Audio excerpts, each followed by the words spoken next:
Hey there. If you're watching this, it means you've either had a conversation with me or somebody on our team and you're interested in our fist bump demand gen agency solutions. Look, I like to share this with you to get an idea of the philosophy and the psychology of what goes behind everything that we've created. I won't bore you with the background. You've probably gotten it already. And this little 6 slides, you've probably seen this already as well. But we find that as you desire to move forward with us and learn a little bit more, we know you're not committed yet. That's okay. But as you want to move forward with us, we want to make sure that we have alignment with you on the why that we do what we do. Because honestly, some of this stuff, it feels weird. Like, look, I'm a CEO. I love to drive revenue. I love to grow my business. And yet you're going to hear me say things like, we sell without selling. Like, what the hell are you talking about, Brandon? Um, I get it, and that's why I want you to understand the psychology of what we're doing and why it actually works. So bear with me and go through this with me real quick. And I'm going to try and keep it. It'll be 5 6 minutes, but I'm going to move quick. But on our next call, whether it's with me or anyone else on my team, if you have questions to clarify, that'll be the time that we can do it. So ready? Let's get started. Let me move, get the deck going here and move my big noggin out of the way. How is that? Okay. So look, Fish Bump, we are a digital demand agency. We are a LinkedIn first thinkers.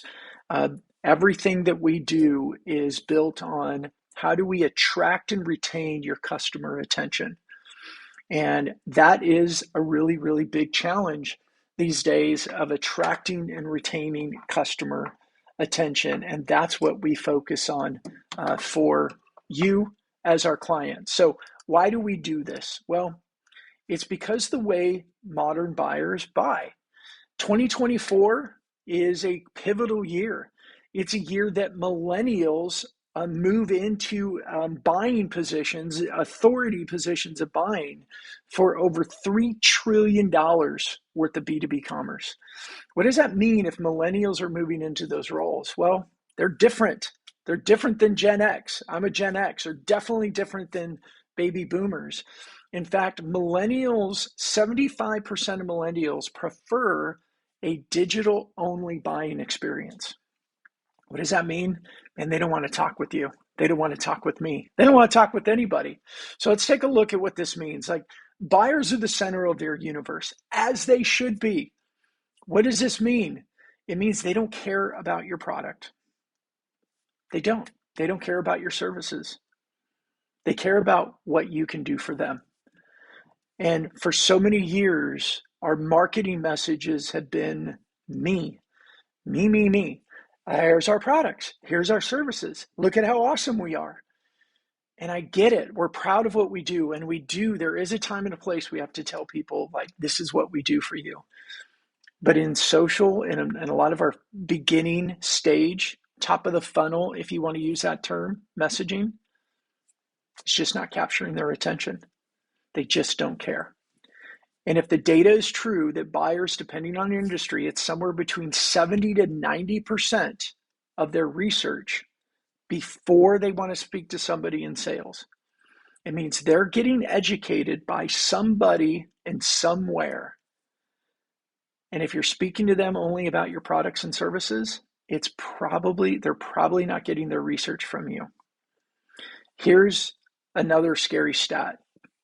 And I've seen this data across numerous industries from numerous places and numerous analysts. When asked, buyers ranked sellers, vendor websites, and anything a vendor says about themselves, like their collateral, as the least trustworthy information and the sources of information they will go to last. What does that mean? It means we have our work cut out for us. So, what do we do to attract and retain customer attention? Well, first of all, we have to think about the way buyers buy. Buyers will pay attention to information from people who they know, they like, they trust. The words we might use are trusted advisors, we might use experts, we might use influencers. The words don't matter. The bottom line is they pay attention to information from people who they want to pay attention to, people they trust, people they go, that is important to me. I'm going to consume it. And the way that they do that is through things like podcasts. We subscribe to podcasts. We pay attention to YouTube channels. We pay attention to social posts. We follow people in LinkedIn. We do still get email newsletters, but if it's unsolicited, it's got a high chance of going into spam folders. So this is the way buyers are getting their information. This is the way they're getting educated. And they choose to do it very anonymously. They don't want you to know that they're even thinking about something because they don't want their phone to ring and they don't want to have to speak to you.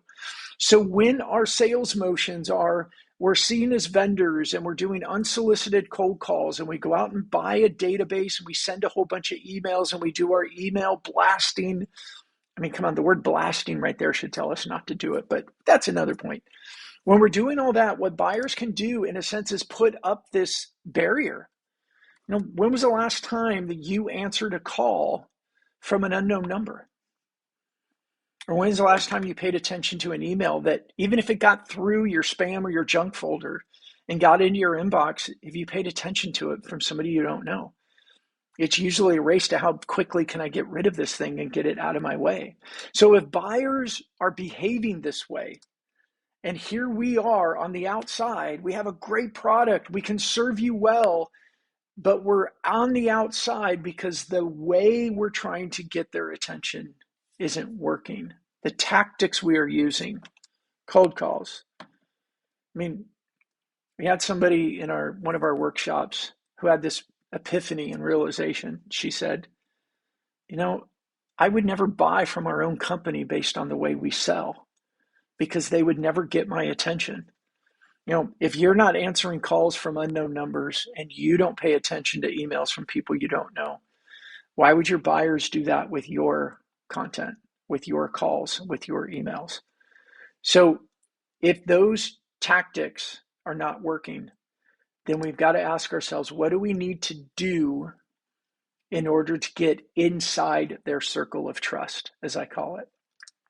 So this is the new funnel. This is the way that I look at the new funnel and relationship building, and we call it the relationship building matrix. There's the x-axis along the bottom there.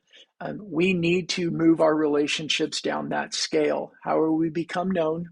Initial meeting, liked and trusted. And in sales, this has always been high on our priority list. But because things have gotten so noisy and complicated, we've added the y-axis, which is awareness, interest, and demand. Simultaneously that we're getting to know them and we're building relationship, our content also needs to be helping educate them to build awareness to who we are, what we do, how we could serve them, how we could help solve their problems. But we can't do it by talking about ourselves. That's the trick. And I know it's hard and it's weird, but bear with me. And then our content is developing interest, and ultimately we wanted to create demand. So instead of thinking about a funnel and as many people as we can get in at the top of the funnel and know that through some nurturing process, a few people will come down at the bottom, this is just a slight variation, a slight tweak to looking at the funnel. And that's why we call it a matrix. We look at this 4-step process that we want to move people through. And you know what? The reality is we can't move them anywhere. We can't move buyers to do anything, but we can influence it. We can influence their movement by our activity. If you think about my previous slide and the way that they gather information and they learn, we can influence them through the type of content we create. Maybe it's the live show or podcast that we hold. It's the amount of content we're creating in LinkedIn consistently, the comments that we do so they get to know us. But we walk them through, or we lead them through, we influence them through this 4th step. We want to first build a healthy connection. And I call it a healthy connection because it's not just sending a cold connection request and woohoo, they accepted it. And then we send them a message and go, oh, we're so awesome. Do you want to get on a call? And they don't. And they don't pay attention to us. So it's a difference between a connection and a healthy connection. And the next step is are they willing to converse with us? Are they willing to engage? Do we start seeing them engaging with our content? Do we see them engaging with our comments as we're commenting on posts that they're paying attention to? Can we get them interested in that digital version of a conversation and engage? And if they do, Can we then move it into, hey, how about a conversation? Do they have some desire to learn? Or maybe that desire to learn is indicated by we invite them to a webinar and they register for it and they want to come and learn more. But it's a progression. If we just go, hey, I got this webinar, and they have no other frame of mind, no other frame of reference, the answer is going to be no, because they don't have time for that cold outreach. And then the last step is, can we get them to a point where there's some sense of demand? There's some sort of a consideration to do business with us because we've provided content and information and a process for them to buy the way they choose to buy, which is the first slide that I was sharing about that circle of trust. So if that's the way buyers buy, and this is the progression, the matrix that we're looking, the lens of which we're looking at the buyer progression and our selling journey, then we're going to look at this flywheel that we call it, the prospecting flywheel. Now, I don't want you to get overwhelmed. We don't need to do all these things at the same time, but these are the different strategies or the tactics that each one of you can take to go with your go-to-market strategy. Now, number one, we're going to start with named accounts and a targeted list. The reason this is so important is I want you to know this isn't like, ooh, social media, it's so cute and fun. And it's passive. It's not. It's very targeted. We start with named accounts. We start with the targeted list. And then we want to create a core piece of content that is for your customers. It is about your customers. It is design content that they look at it and go, I need that.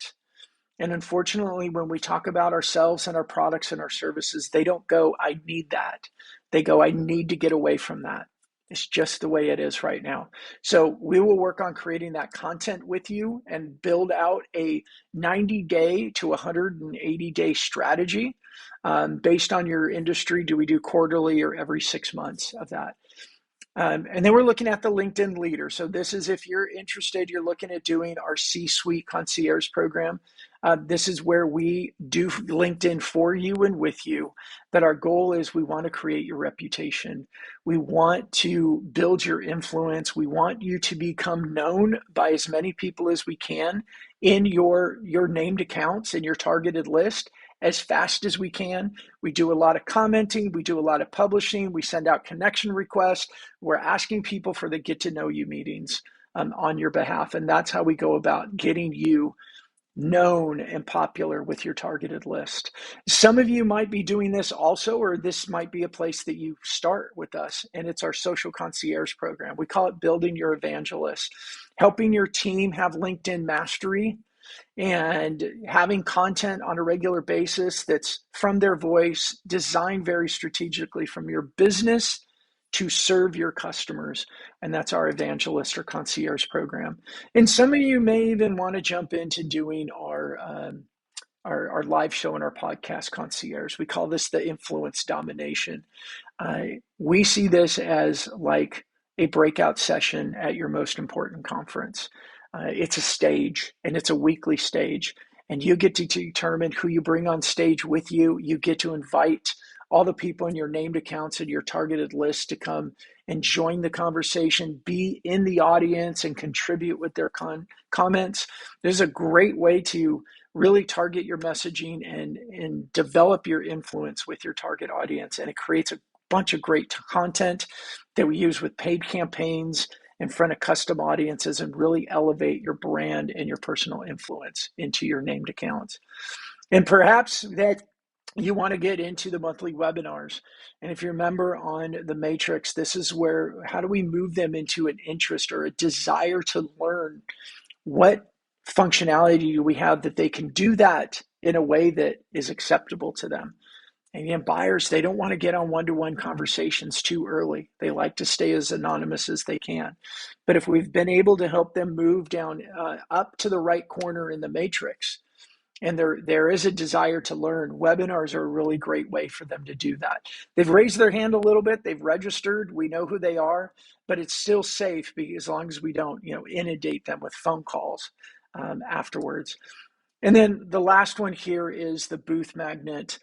Some of you have great events that you go to and you're wondering about the ROI and if it's worth your investment. Or a lot of people are cutting back on their budgets because you believe I got to be there. but I just don't have confidence in the ROI. We have some great case studies around that with our booth magnet program. So these are the tactics of the flywheel that correspond with the offerings that we provide. So if you've been invited to watch this video, you've had a conversation with one of us around our offering of the executive concierge program, the social concierge program, our live show and podcast, the webinar, or even our event concierge program. You have been in conversations with one of those. The whole point of this video is really just to help educate you on how we think about the buying journey, the challenges that we have as revenue creation teams to attract and retain the attention of your targeted audience, and how our process flow is, how our mindset is of helping to align with their buyer journey by influencing, by creating content and comments and consistency and awareness to influence it. They go down that path of moving from the bottom left corner to the top right corner of the matrix, where they have a willingness to consider doing business with you. Hey everybody, I'm Brandon Lee, if you don't know me, and I'm the founder of Fist Bump, and we sure are having a lot of fun serving customers like you. And we know this is different. We know that digital transformation is challenging, and digital selling transformation is super challenging. And in some ways, every bone in my CEO life, if you guys know me, I've been a career entrepreneur. This is now my 7th company. This is weird. I, I cut my chops in business with call centers and direct mail, and everything was sell, sell, sell, and very intentional with that. And with the buyer journey changing, we just have to change with it. So if this is still interesting, you're still intrigued, we'd love to keep the conversation going with you and see how we can help serve you and accomplish your revenue goals. All right. We appreciate you all so much. You have a great day.